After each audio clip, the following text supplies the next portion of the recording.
Buenas, hoy vamos a estrenar una sección de nuestro proyecto de la página de la Casa de la Historia, que es la sección de otras voces. En esta sección vamos a estar entrevistando personas que nos pueden aportar mucho desde su conocimiento, desde su mirada del mundo. Y hoy, entre las otras voces y la no violencia, vamos a hablar con el padre Leonel Narváez. El padre Leonel Narváez y yo nos conocimos en los diálogos de Telemedellín hace 2 años, cuando hubo una gran jornada de otras miradas acerca de nuestra condición histórica. Él trabaja el perdón, él trabaja una revolución del perdón, una manera de crear nuevas formas de habitar el espíritu a partir del hecho de perdonar. Y eso es tan importante porque eso le da salidas a la historia, y sin eso los pueblos no pueden abandonar sus grandes condenas, y no hay pueblos condenados. Por eso es un honor para el proyecto Casa de la Historia contar hoy con la presencia del padre Leonel Narváez, y nos va a contar un poco de su experiencia en el tema del perdón. Padre, bienvenido. Qué rico que tengamos la oportunidad de sentarnos los dos a echar este cuento de que tantas veces nos hemos nutrido a partir de nuestras propias experiencias. Pues mi gratitud es total, Dianita, por permitirme estar acá. La vida hace encontrar a los semejantes, y yo pienso que la historia y esta propuesta de perdón se encuentran para generar futuros mejores. Mira, para empezar así como a motivar el tema, una de las cosas más impresionantes en esta propuesta del perdón es que las ultimísimas estadísticas para el caso de Colombia es que los homicidios tienen como motivador principal la venganza. El 59% reconoce la Fiscalía y Medicina Legal de los homicidios, 59 son causados por la urgencia de venganza que tienen las personas, 59%. Y el otro 29-30% es causado por las riñas. Pero las riñas normalmente se incitan porque ya las personas dentro llevan el veneno que necesitan sacar fuera, y lo más espontáneo es generar la riña. Más aún si eso se acompaña con un poco de alcohol o de droga. Entonces, entre riñas y las urgencias de venganza se suma hasta más del 85% de los motivadores o del motivador principal de los homicidios en Colombia. Esto para mí tiene un origen bastante claro, me parecería a mí, y es que en los últimos 60 años en Colombia se ha posicionado perversamente el uso de las armas.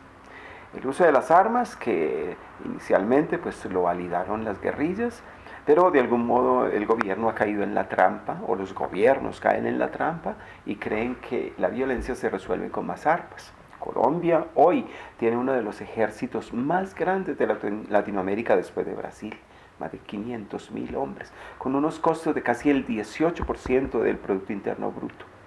Y entonces uno se pregunta cómo hacer para romper este camino perverso que no nos lleva a ningún lugar. Y esta es una pregunta que yo me vengo haciendo desde hace 15 años y que por fortuna creo encontramos una propuesta bastante de impacto que se llama la cultura ciudadana o la cultura política del perdón. Es una propuesta que venimos construyendo con expertos de todo el mundo. Yo tengo la fortuna de estar muy cercano a las investigaciones más recientes sobre el tema del perdón, y yo quisiera que quienes me ven me quiten a mí ese estigma de que soy sacerdote, me tomen más bien como un sociólogo, y que entiendan que no lo tomo desde el punto de vista solamente religioso, sino lo tomo desde el punto de vista sociológico, político, antropológico y, en fin, como un componente importante de la vida humana. Bueno, hay varias cosas. Primero, yo creo, y eso he oído mucho y comparto esta opinión, la venganza es como un bosque, dicen. Se puede entrar desde cualquier parte pero es muy difícil salir. Entonces, una vez que se ha entrado en esas dinámicas, moverse en otro sentido se hace cada vez más difícil. Entonces, a mí me llama mucho la atención, sobre todo cuando nosotros nos conocimos en la experiencia de Telemedellín, me llama mucho la atención lo que tú dices sobre el perdón. Eso que tú dices, que el perdón no modifica el pasado, sino que transforma el futuro. Eso que tú hablas de las memorias coaguladas, esa dinámica, digamos, ese aspecto práctico del perdón que le da a la gente salidas que la venganza y el rencor no dan. Quiero que me cuentes un poco de eso porque me parece que esa es de las cosas más esclarecedoras que puede haber. Mira, yo quisiera presentártelo con un caso muy reciente. Yo llegué hace apenas 4 o 5 días de un pueblo que se llama Hermosillo, en México, donde hace unos 6 años se quemaron 53 niños que murieron en un incendio y otros tantos que quedaron heridos con quemaduras graves, que viven sufriendo en estos últimos años cantidad de cirugías. Pero lo que impresiona, Diana, es que estas personas llevan 6 años dentro de la oscuridad, dentro del congelamiento interno impresionante. Yo quiero hacerte 2 o 3 casos. Solo este fin de semana, después de hacer unos ejercicios de cómo cambiar la perspectiva de pasado por perspectiva de futuro, una señora nos comentaba, dice, mire, yo soy pediatra. Desde hace 6 años que se murió mi hijo en ese incendio, yo no he querido nunca más visitar un niño como médica pediatra. Nunca fui capaz. Y yo quería que los niños que me trajeran, quería que se murieran. Una pediatra. Otra señora dice, mire, yo llevo 6 años que desde que murió mi niño cerré todas las ventanas y todas las puertas de mi casa y no las he vuelto a abrir. Y otra decía, yo soy danzadora profesional, me encanta la danza. Llevo 6 años que yo no he podido volver a bailar.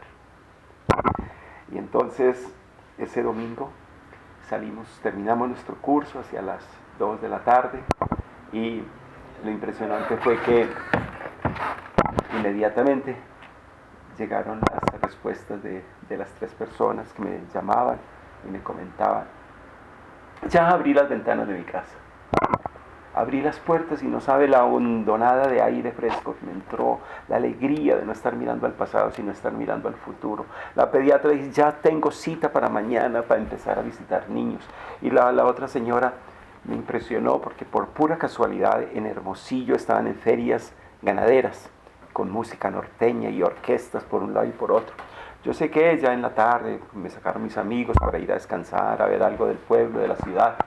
Y había una especie como que de arena para bailar y alguien llegó corriendo que quería que yo saliera a bailar y era una chica, mamá joven, que quería que yo saliera a bailar y era la que había dicho que hacía años no bailaba más.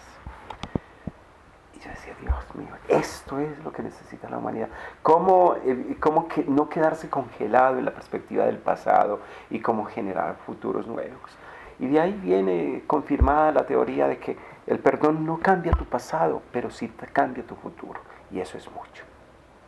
Yo pienso que el gobierno, la guerrilla, los que personal o interpersonalmente guardamos rencores, guardamos rabias o incluso deseos de venganza, nosotros cerramos las ventanas, nosotros nos castramos a nosotros mismos a una cantidad de posibilidades que todavía nos quedan. Y ese es un poquito el mensaje que yo vengo haciendo aquí en Colombia. Hay un libro de Gerardo España, creo que se llama Gerardo, que se llama Una nación hecha a tiros. Y lo que él dice prácticamente es que en Colombia hemos querido solucionarlo todo con los tiros. Como me mataron a tal, entonces yo mato a tal, y es un reciclaje de rabias y de rencores. ¿Cómo romper ese reciclaje de odios, de rencores, de venganzas? Es la gran tarea que tenemos los colombianos. Y este es un ascenso cultural que necesitamos. Yo tengo un caso, el de Irlanda. En el caso de Irlanda, por la situación históricamente tan desventajosa y terrible y degradada, pues digamos en que vivían los católicos en los distritos de Ulster, en la zona protestante de Irlanda del Norte, ellos desde 1921, póngale cuidado, tenían que hacer una rebelión por generación. Cada una de esas rebeliones necesariamente iba a fracasar porque ellos no estaban en condiciones de subvertir el orden político ni social en el que vivían. Entonces estas rebeliones eran una cuota de muertos que cada generación tenía que poner. Las madres tenían 14 hijos porque una cantidad de ellos se los mataban y los otros se iban a buscar oportunidades en Estados Unidos o en Australia porque Irlanda no era viable. Y esto continuó de generación en generación y cada vez con más y más y más violencia. Y entonces resulta que hay un momento en que cuando se empieza a plantear la paz en Irlanda, uno de los factores que le dio una verdadera viabilidad a la salida de la paz es que las madres empiezan a querer tener nietos y no vengadores. Eso es muy distinto que todos los días cuando un muchacho vaya para el colegio le digan que en la esquina ahorcaron al primo Patrick y con eso lo motiven a vengar al primo Patrick, a que le digan que él va a tener nietos, va a ser un hombre que va a tener una familia, que va a traer una familia para construir a Irlanda. Es un mensaje totalmente diferente. Entonces, por un lado, las madres cambian la perspectiva. Eso es muy importante porque fíjate que en Bodas de Sangre, la obra de teatro de Federico García Lorca, cuando la novia huye con el primo, es la madre la que le da la daga a Leonardo y le dice que en su familia no hay hombres que no vengan el honor, y el que todavía no tenía qué hacer con su vida se ve abocado a una venganza que ni siquiera le ha ocurrido porque le están dando ese mensaje. Entonces ahí hay una parte de la cadena que se puede cambiar. La otra parte, los muchachos que venían a llegar las filas de la siguiente generación de vengadores, que es el caso de los músicos que representó el grupo musical U2, de pronto dicen: nosotros no queremos aceptar las banderas del odio, no queremos que nos pongan brazaletes, no queremos que nos pongan estandartes, ya ni siquiera sabemos por qué estamos peleando.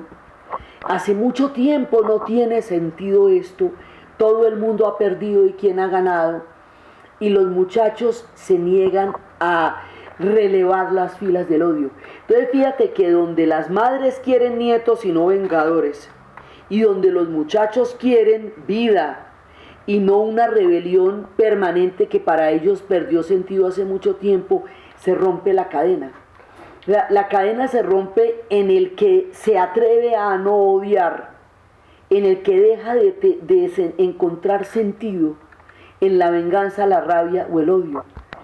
Ahí, digamos, en alguna parte, alguien de alguna manera rompe la cadena, porque lo que yo he visto es que la paz, cuando los procesos de paz salen adelante, hay un cambio en el espíritu. Eso lo hemos hablado, hay un cambio, no es solamente lo político, no es solamente lo fáctico, no es solamente las condiciones materiales, por decirlo así. Hay un cambio en el espíritu. Y eso lo hemos hablado mucho. ¿Cómo es que tú has visto eso a través del perdón y la historia de esta tribu, de esta etnia en el Sahara, que tenían esta tradición, que hicieron esta tradición para sellar una paz? Esas historias es muy importante que nos las cuentes. Qué bueno, Diana. Mira, tú haces traer a cuento un dato muy reciente, y es que en Colombia el año pasado el Premio Nacional de Paz lo ganó las mujeres de la Ruta Pacífico, que son mujeres de diversos grupos que vivían grupos de mujeres ya organizadas, que vivían a lo largo del Pacífico en Colombia, que viven, ¿sí? Y se organizaron con una consigna muy bonita, y es: no pariremos hijos para la guerra. ¿Sí? Esa es la consigna de esas mujeres. Yo más allá de lo que pueda decir, pues, de la buenísima impresión que yo tengo de las mujeres, lo que yo quiero decir es que estos machos cabrones, dicen en México, de hombres que no hemos generado sino guerras y armas, esto lo están transformando las mujeres. Y a mí me parece que este componente femenino de la humanidad, más que la transformación de la mujer como sexo, como género, es que lo femenino de mí como Leonel o de estos amigos, es eso lo que tenemos que sacar en este momento. Lo femenino es la bondad, lo femenino es la ternura, lo femenino es la compasión, lo femenino, no sé, así como este gatito que se me sube acá, es eso.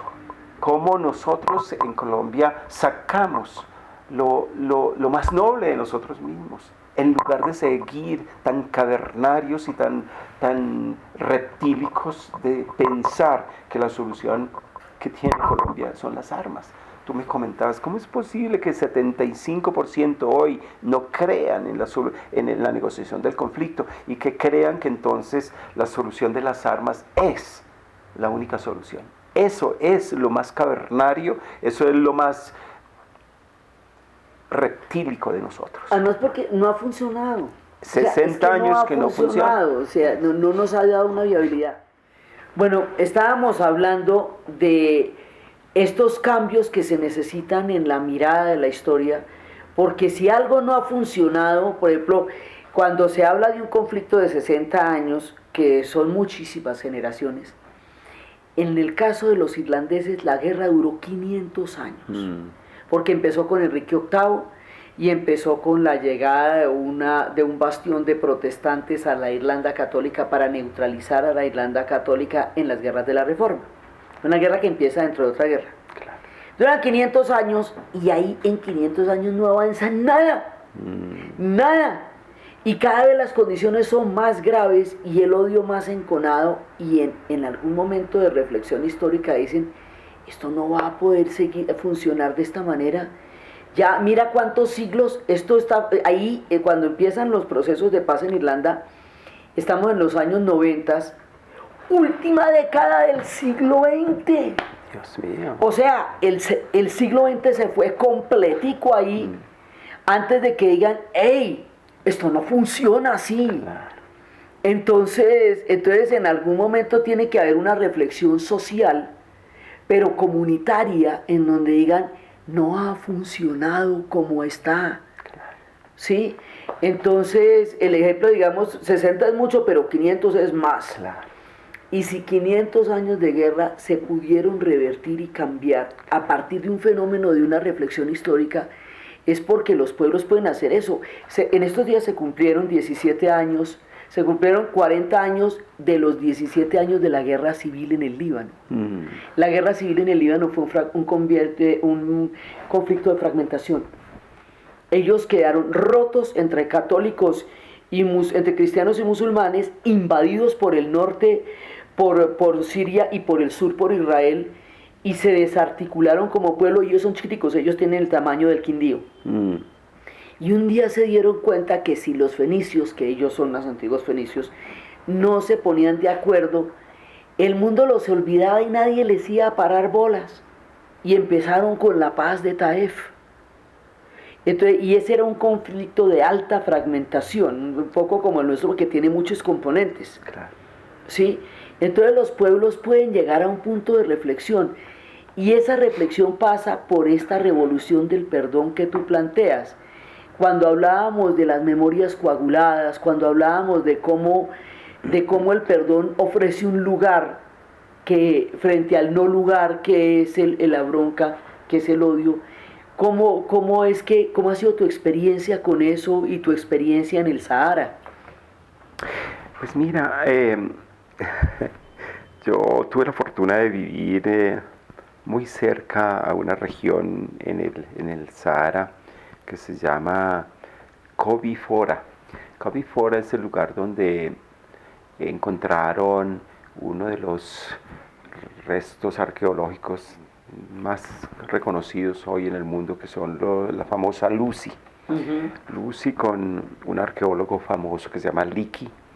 Él encontró estos restos que al carbón hablan de 2.5 millones de años, que calculando 2.000 años que llevamos, o póngale 4.000 o 5.000, no dan ni siquiera el 1% de lo que ya tenía Lucy en esa época. Y a mí lo que me impresionó viviendo por allá es que todavía estas tribus milenarias conservan una palabra que es la de todos los días, ¿sí? Y es Nagayat. Nagayat es una palabra, es el saludo. Nagayat quiere decir paz, pero quiere decir cómo está tu familia, cómo están tus camellos, cómo está el día. Es decir, la palabra Nagayat como que conlleva un sentido, está preñida, digamos, de un sentido profundo de decir cómo está la vida, cómo está tu felicidad, cómo está tu futuro. En este sentido, ellos luchan porque tienen, yo pienso que la experiencia milenaria detrás, para que haya armonía en la comunidad. Y no es muy fácil, porque con frecuencia ellos tienen que atacar a otras tribus para ganarse algunos animales cuando necesitan, porque hay mucha sequía, mucha muerte, o necesitan atacar a otra tribu para conseguir mujeres y tener más hijos. Y entonces, ¿cómo superan ellos todos estos conflictos que tienen? Y es ahí donde uno encuentra como la danza, el encuentro, las narrativas de los ancianos a sus hijos por las noches, facilitan con frecuencia que las tribus vayan y se encuentren después de haber pasado. Ahora, estos son procesos que pueden durar años, pero de todos modos siempre permanece en ellos el deseo de buscar la paz. Y la paz, como le digo, todavía está expresada en su propio lenguaje cotidiano. Uno podría trasladar esto... Pero cuéntanos lo de la piedra, es que lo de la piedra es chévere. Yo viví una experiencia de negociación de paz con una tribu en la que ellos se inventaron un rito que entiendo lo vienen practicando desde hace muchos siglos, y es, ellos escogen un lugar donde exista una piedra, y ojalá una piedra grande, puede ser hasta una piedra tan grande como esta habitación o más, y lo que hacen es que las dos tribus en litigio, ellos escogen los hombres más fuertes, 15, 20 personas por grupo, y todos se ponen a hacer fuerza y tratan de mover la piedra, empujar la piedra, quieren cambiarle de lugar a la piedra. Y mientras tanto las mujeres van poniendo cuñitas por debajo. Ahora, alzar una piedra de toneladas, ¿sí?, es muy difícil. Pero ellos van poniendo cuñitas, otras piedritas pequeñitas, de lo que logran medio alzar la piedra, y van poniendo cuñitas y cuñitas de otras piedras para irle levantando y moverla un poco. El cuento va a que no la alcanzan a mover levantarla más de, no sé, medio metro, alzada, con cuñas de otras piedras debajo. Pero lo interesante es que cuando la piedra está a un cierto nivel, a una cierta altura, inmediatamente sacrifican un camello o cabras y comienza la gran fiesta, ¿sí? Y lo primero que hacen es los ancianos, y sobre todo los ancianos más representativos, cogen algunos pedazos de la carne asada y la ponen debajo de la piedra, de ambos bandos, ¿sí? Y ofrecen como que esa carne del camello la ponen allá debajo, ese sacrificio, y después dejan caer la piedra. Y cuando ponen allá ese pedazo de carne, dicen, esto es memoria del pasado. Esto ya pasó, nosotros con esta tribu vamos a empezar una vida diferente.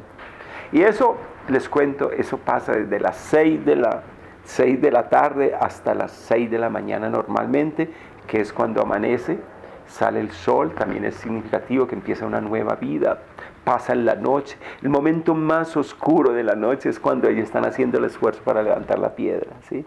Pero ellos saben que lo van a lograr. Y sí, es impresionante cómo logran levantar toneladas de piedra entre todos. Las mujeres van danzando. Es un rito pues que no lo hacen con frecuencia, pero yo tuve la fortuna de vivirlo. Pero hay una cosa todavía más significativa que yo te he contado, Diana, y es que en esas tribus todavía se le celebra el jubileo. El jubileo es cada 7 años, ¿sí? Ellos se perdonan las deudas. ¿Sí?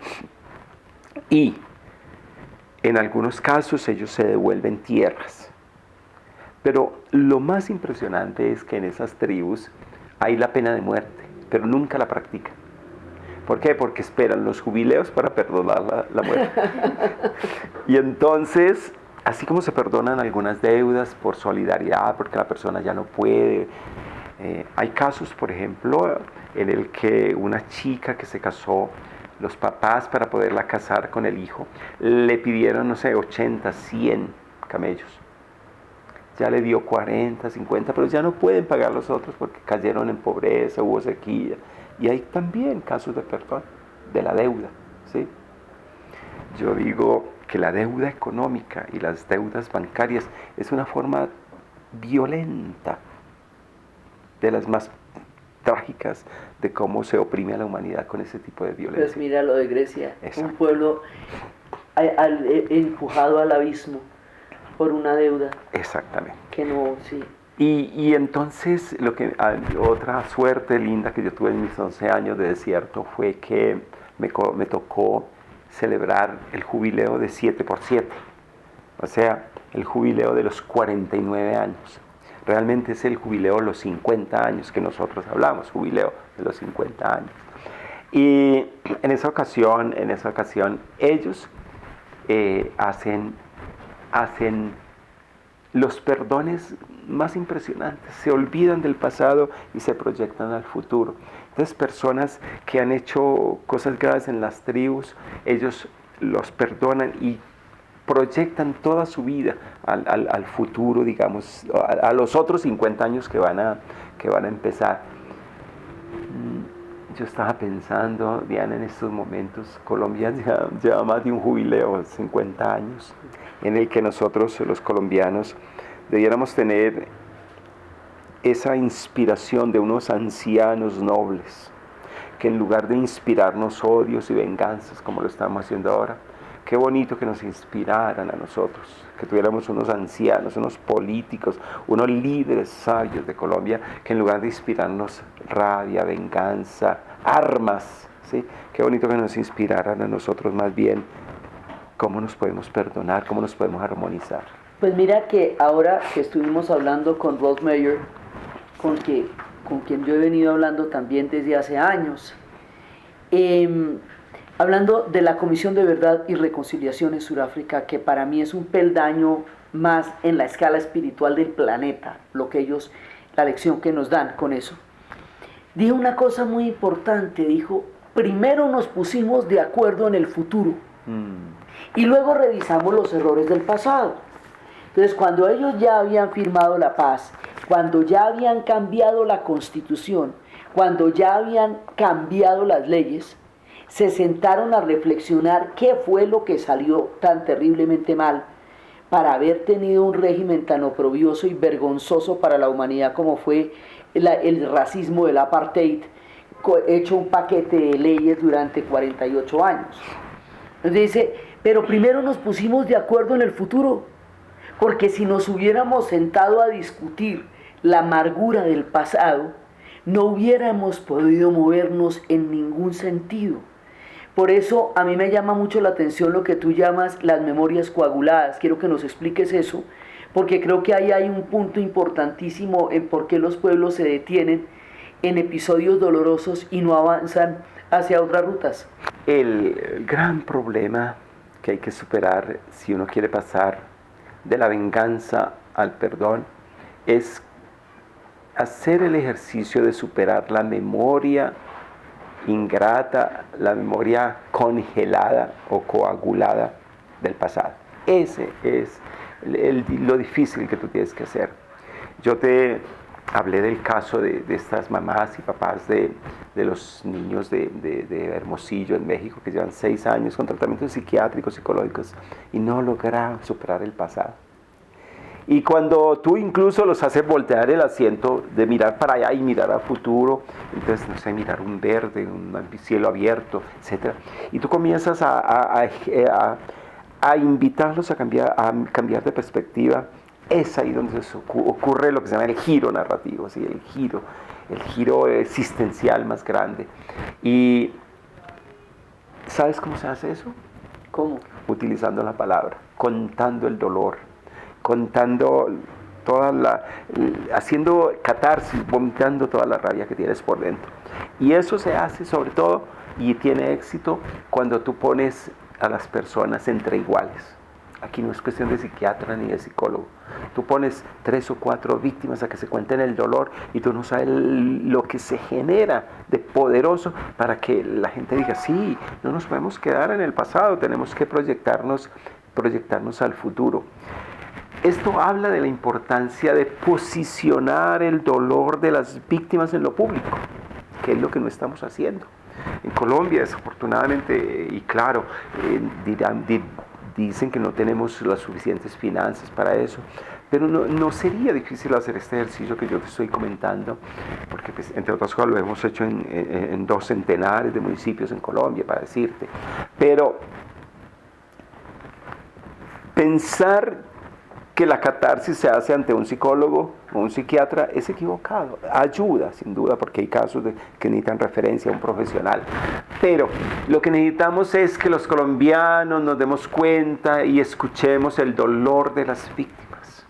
Y que ese dolor se posicione tanto entre nosotros que nos ennoblezca. Y sobre todo nos haga dar miedo de ese monstruo que es la guerra, que son las armas.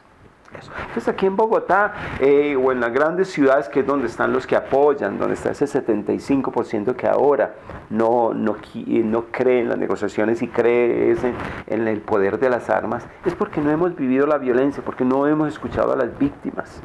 Y este ejercicio de posicionar el dolor de las víctimas, ya se hizo un paso en Colombia en estas negociaciones diciendo que las víctimas son la prioridad. Pero nos falta hacer el ejercicio de permitirle a las víctimas que cuenten su dolor. Ese es el ejercicio prácticamente que calienta la memoria congelada y la va derritiendo para que las personas comiencen a construir una narrativa completamente diferente. Y ahí hay varias cosas. Primero, porque cuando se ve que ese dolor lo produjo fue la guerra. O sea, que la guerra es la que causa el dolor, no la negociación, es la guerra. Por un lado. Por otro lado, ese perdón, pues yo quisiera añadir que si uno quiere llegar a construir un perdón colectivo, tiene que empezar por el perdón individual, por perdonar al sobrino, al tío, al vecino, al amigo, porque si uno no perdona al amigo, al vecino, al hermano, es más difícil llegar a hacer perdones históricos como los que deben hacerse cuando los pueblos corrigen su rumbo. Por otro lado, también es importante ritualizar, porque el rito permite que la psiquis entienda el cambio. Entonces, por ejemplo, eso que hablabas de la piedra en el Sahara, o esto de las madres y los hijos que ritualizan el cambio, porque ritualizar cambia el chip, hace que las personas se vean y se sientan de una manera diferente. Entonces, esto tiene que llevar también a un rito colectivo, pero además de eso, a mirar hacia el futuro, porque si solamente nos quedamos en las narrativas del pasado, nos identificamos, a mi manera de ver, de una forma completamente errónea, con un referente que solamente se explica a través de la violencia. Narrarnos solamente como un pueblo violento, desconocer todo lo que hemos construido como pueblo y como sociedad en estos 60 años, todo lo que ha pasado alrededor nuestro, y solamente narrarnos desde la violencia y no desde todas las otras construcciones, porque es que si solamente hubiéramos vivido la violencia, pues ya nos hubiéramos extinguido, eso ya no habría gente, ¿sí? Entonces, hay que cambiar también la narrativa, o sea, construirnos como colectividad desde otro relato que no sea, sí, hemos tenido un conflicto muy grande, muchos pueblos lo han tenido, pero los pueblos no son sus conflictos. Los conflictos son cosas que les pasan a los pueblos, pero que no los definen.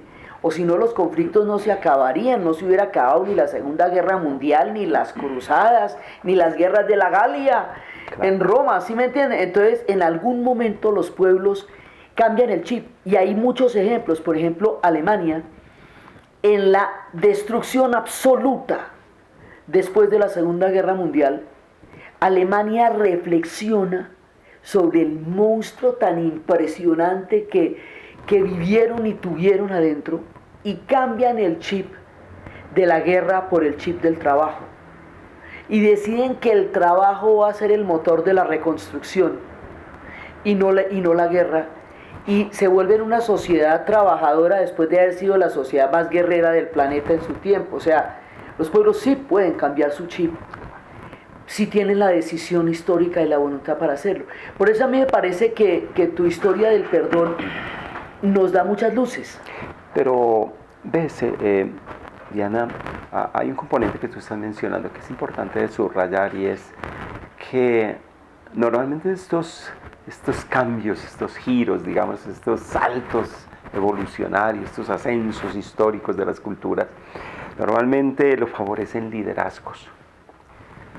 Liderazgos políticos o religiosos o simplemente humanos, que arrastran, ¿sí?, a las personas a hacer ese salto, ese salto evolucionario.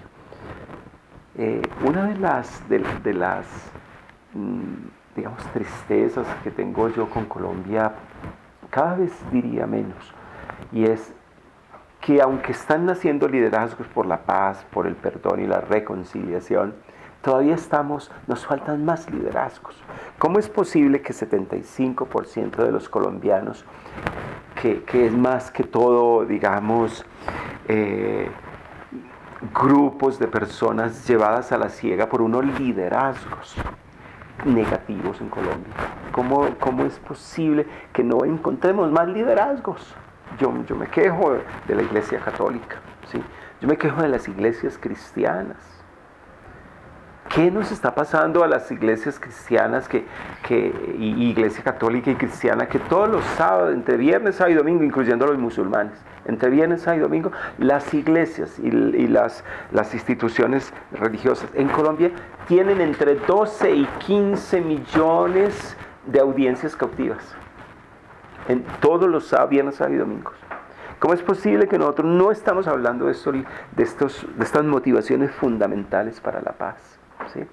Ahora, yo reconozco que Colombia tiene que, para que cese la violencia, tiene que responderle también a necesidades muy, muy prácticas, como son esas necesidades objetivas de los seres humanos: salud, empleo, vivienda, tierra, ¿sí?, y todo lo que sigue.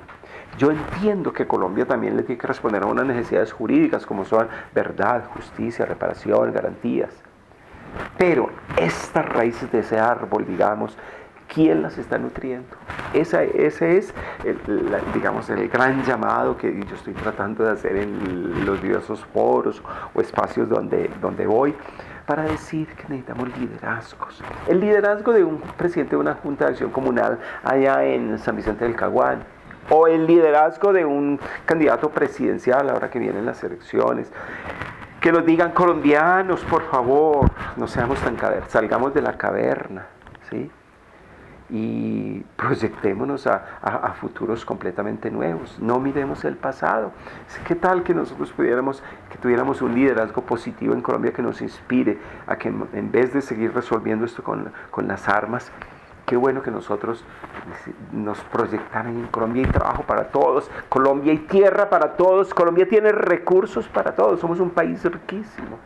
Y qué bonito entonces que nos llenaran de tanto futuro, que el pasado no nos importa. Un pasado que nos preocupa mucho es el castigo que le queremos dar a los criminales. Y aquí entra otro elemento en el que nos debieran inspirar. Si queremos dar un castigo a los de las FARC o a los del ELN, hay que pensar que hay la corresponsabilidad, y ese es un término muy importante para romper, digamos, ese ciclo difícil en el que nos genera el conflicto. Todos somos corresponsables. Están empresarios que pagaron para la guerra, están militares que se prestaron para la guerra sucia, están iglesias que se prestaron para la guerra. Tú lo sabes mejor que yo como historiadora, ¿ya? Todos somos corresponsables en esta violencia. Entonces, si hay que castigar a las FARC, hay que castigar a todos los colombianos. Todos somos corresponsables.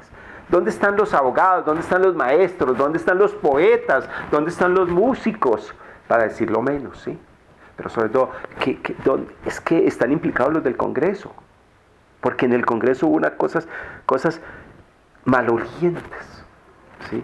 Están implicados, no sé, las universidades. ¿Qué enseñaron las universidades para la paz? Últimamente apenas están poniendo carreras para resolución de conflictos y carreras, no sé, para los temas de paz. Es que esto lo debiéramos haber pensado mucho antes. Pues cuando tú hablas del liderazgo, yo siempre pienso en el momento que Mandela sale de la cárcel. Cuando Mandela sale de la cárcel, hay una gran preocupación de parte de la minoría blanca que generó un nivel de violencia exponencial, fáctico y legal sobre la mayoría negra. Ellos tienen mucho miedo porque deben muchas cosas, entonces ellos sienten que van a ser tratados como trataron a las comunidades negras, con toda clase de horror. Mandela sale de la cárcel y dice: los perdono y los necesito para crear una nueva Sudáfrica. La propuesta de Mandela es incluyente.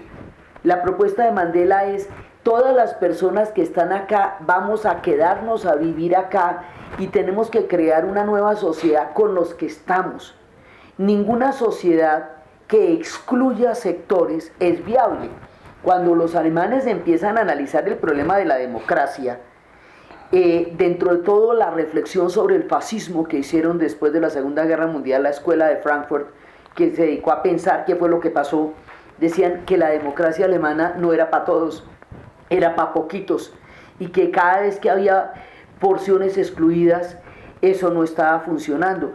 Entonces, la propuesta de Mandela es incluyente y es para adelante, o sea, vamos a construir una nueva Sudáfrica. Por un lado, eso, digamos, en el caso de un líder tan grande que nosotros tuvimos la fortuna de estar vivos en la época en que él caminó sobre la tierra, porque de él se puede decir lo que decía Einstein de Gandhi: las generaciones futuras no podrán creer que un hombre así caminó sobre la tierra. Pero son extraordinarios, los mandan de vez en cuando. Pero en el caso de Irlanda, todos los que estaban en Irlanda en la mesa de negociación eran personas que tenían una responsabilidad directa y brutal sobre la guerra. Estaban los del Constabulary de Ulster, que era la policía de la Irlanda del Norte que tenía prácticas de tortura. Estaban los del IRA, que se inventaron la técnica de la bomba y la otra bomba para acabar con los paramédicos que lleguen a ayudar. Estaban los paramilitares protestantes, que era una rama armada de los Constabulary de Ulster. O sea, todos los sectores que estaban en la mesa tenían un vínculo directo con la guerra. Y esos sectores, todos los que tenían las manos untadas de sangre, fueron capaces de llegar a un acuerdo. O sea, ellos, no hubo nadie esclarecido, hubo un reverendo, que a mí me parece maravilloso, Hume, que toda la vida habló de la paz en Irlanda. En una época lo llamaban el payaso de Irlanda, porque hablaba de la paz en Irlanda cuando hubo 12 bombas en Londres en el 67, ¿sí? Hablaba de la paz en Irlanda en los días más oscuros. En los días más terribles hablaba de la paz en Irlanda, casi que parecía un loco. El día que llegó la paz le dieron el premio Nobel por lorudo, por cantaletero, ¿sí? Entonces resulta que, pero solo él. De resto, hablar de paz en Irlanda a la gente le parecía una desproporción. Estos guerreros, que en un principio, porque contaban los surafricanos que la primera vez que pidieron ayuda a los surafricanos, que nos están ayudando, nos está ayudando mucha gente, hay que escuchar, mucha gente nos está dando la mano, noruegos, surafricanos, aquí hay gente dándonos la mano, pero toca que nos la demos nosotros. Entonces resulta que la primera vez fueron a hablar a Sudáfrica, a Johannesburgo. Los irlandeses estaban tan supremamente polarizados en esa época que no los pudieron meter en un mismo cuarto. Entonces estaban los protestantes en un cuarto y los católicos en el otro, y Mandela, como un chino chiquito, Mandela, hombre, a ver, teniendo que pasar de un lado al otro, dándole razones, porque ninguno de ellos soportaba estar en un mismo espacio. Entonces, cuando los irlandeses vieron el milagro del arco iris y vieron la transformación que los surafricanos estaban haciendo, sintieron vergüenza de estar como unos chiquitos que no se pueden sentar en la misma mesa y no pueden jugar ni con las regletas ni con los daditos, ¿sí? Y empezaron a decir, bueno, no, aquí se tiene que poder vivir juntos. Entonces, digamos, tenemos al alcance de la mano ejemplos. Ahora, yo insisto mucho en los ejemplos históricos porque yo considero que la paz es una tarea de toda la especie humana. O sea, que es el desarrollo de la espiritualidad, de la colectividad de los humanos, que cada pueblo tiene su propio camino, cada cual encuentra sus símbolos y sus significados, pero la experiencia de la paz no es libanesa, no es irlandesa, no es surafricana, es humana. Somos todos lo que la construimos, y las enseñanzas de todos los pueblos que la han alcanzado nos sirven porque nos dan puntos de referencia. Cada cual traslada eso a su propio lenguaje. Pues nos dan puntos de referencia, nos dicen, mire, pueblos fragmentados y destruidos como el Líbano. Sí, los 17 años de guerra civil en el Líbano fueron totales. O sea, ahí no era que había regiones, no, eso como le digo es chiquitico. Dicen que cuando terminó la guerra, la gente no abandonó el campo de batalla, sino que cerró la ventana y dejó de dispararle al tendero, porque era una guerra entre vecinos, la más fratricida de todas. Y ellos decidieron un día que cristianos y musulmanes tienen un símbolo que es una cruz y una media luna, y dice, cristianos y musulmanes ya no se matan en el Líbano. Entonces a mí me parece que la construcción de la experiencia humana nos pertenece a todos. Por eso quería que habláramos del perdón, por eso quería que habláramos de las experiencias de otros pueblos. Lo que está pasando en México es increíble, y estás convenciendo a las personas de que abran las ventanas y vuelvan a bailar.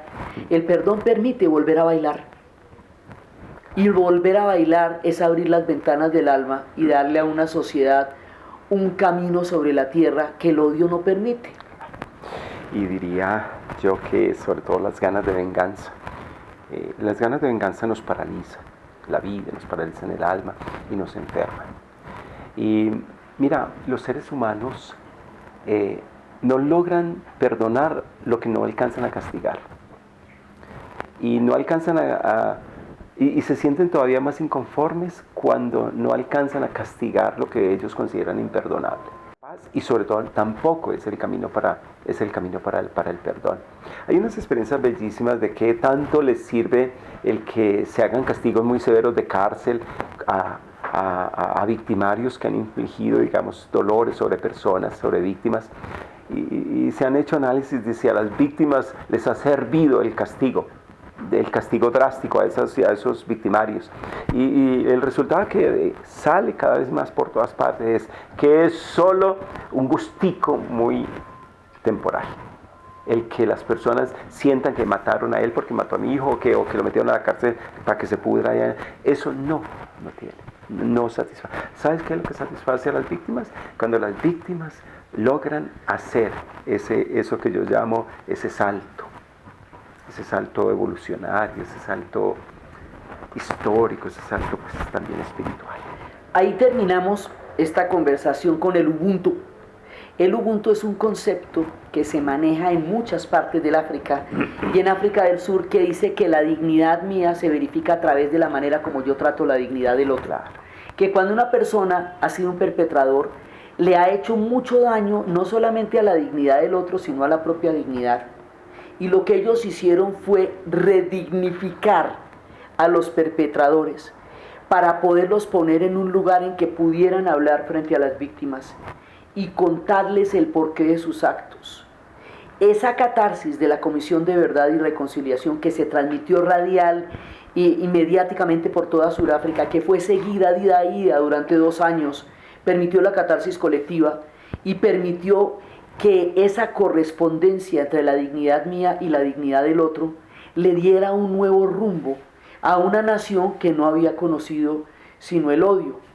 Entonces realmente lo que hemos querido hacer en esta primera entrevista de Otras Voces y esta primera entrevista de nuestro proyecto de la Casa de la Historia es hacer una reflexión sobre la historia, sobre la espiritualidad, sobre los caminos de los pueblos, sobre las opciones de los pueblos, en tiempos en que la historia nos pregunta y nos pide que reflexionemos, que miremos otros pueblos, que nos miremos a nosotros mismos, y para eso trajimos la experiencia histórica, espiritual y vivencial de Leonel Narváez para compartir con nosotros esta gran experiencia humana que es la búsqueda de otros caminos. Y por aquí empezamos, más chismes traeremos, más historias contaremos. Esta es nuestra primera entrada en Otras Voces y bueno, esperamos que les parezca chévere. Muchas gracias a ti. Muchísimas gracias. Muchas gracias a ti y a la gatita.